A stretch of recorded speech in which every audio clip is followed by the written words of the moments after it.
Hey everybody, Scott with UFO Community, and we have another very nice sighting here. This time from North Royalton, Ohio. I hope I said that right. And for you drone owners out there, I'd like to know if you think this may be a drone of some sort.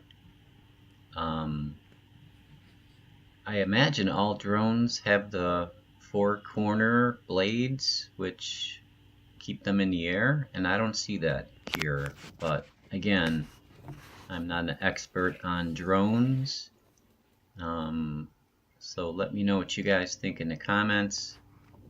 And it does appear to be changing shape a little bit there, and eventually it does start blinking right around now, where you can see a couple lights kind of starting to blink.